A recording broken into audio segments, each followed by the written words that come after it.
Inżammu arrestati il-5 persuni li ġew akkużati li aggredew żewġ uffiċjali tal-Pulizija fil-Ħamrun. Dan wara li t-tnejn filgħodu tressqu l-qorti fejn spikka l-biki fl-awla mal-inqraw l-akkużi fil-konfront ta' Kert Borċ ta' 44 sena residenti ħal-Qormi, Eltin Borċ ta' 46 sena residenti l-Imsida, Christian Mansuetu ta' 33 sena residenti s-Siġġiewi u Redimen Aquilina ta' 23 sena residenti l-Ħamrun u l-mara ta' Eltin Borċ, Erika Borċ ta' 42 sena residenti l-Imsida. Huma nżammu arrestati wara li wiġbu mhux ħatja għall-akkużi miġjuba kontrihom. Il-5 persuni waslu l-qorti fejn kien hemm folla nies, inkluż persuni mill-familja tagħhom imma netjati u brashom baxxuta.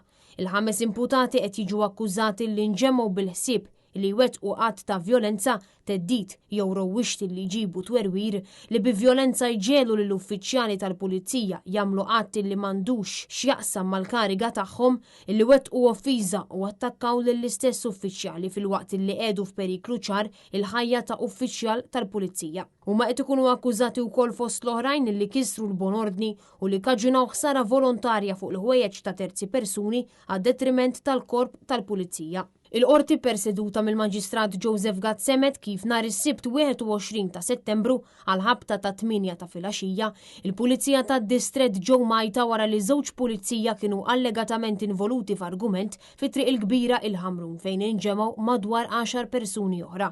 Bil-Pulizija ikollha tagħmel użu minn taser u anka pepper spray. Fil-post ġew arrestati Erika Borċ, ir-raġel tagħha Eltin Borċ flimkien ma' Kert Borċ, bi Christian Mansuetu flimkien ma' Redimen Aquilina jiġu arrestati fir-residenza tagħhom mir-Rapid Intervention Unit aktar tard fil-lejl ta' bejn is-Sibt u l-Ħadd.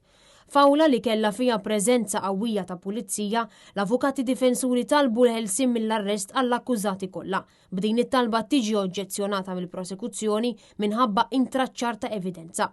Bil-prosekuzzjoni tispjega illi l-imputati li huma wkoll is-sidin tal-istabbiliment li huma ħarġu minnu allegatament qalaw is-CCTV cameras mill-istabbiliment filwaqt li kien hemm ukoll xi wħud li neħħu il-ħwejjeġ li kellhom fil-ħin tar-reat.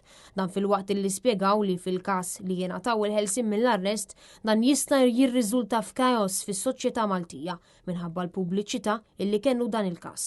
Kien hawn li l-avukati difensuri għamlu l-argumenti tagħhom għal ħelsien mill-arrest fosthom għaliex kien hemm imputati li allegatament skont id-difiża kien involut biss fit-tifriq tal-persuni involuti filwaqt li l-avukat ta' Erika Borċ argumenta illi Borċ hija om ta' tifel ta' 8 snin.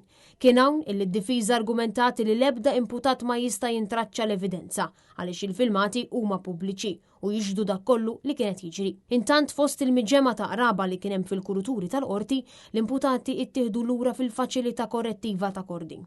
L-avukati li deru għall-akkużati kienu Franco De Bono, Arter Azzopardi u Jacob Magri, Charles Merċiqa, Matthew Xwireb, Elix Sherry Herrera, Mario Mifsud u Nicolas Mifsud. Dan filwaqt li Herman Mula der bħala parte ċivile.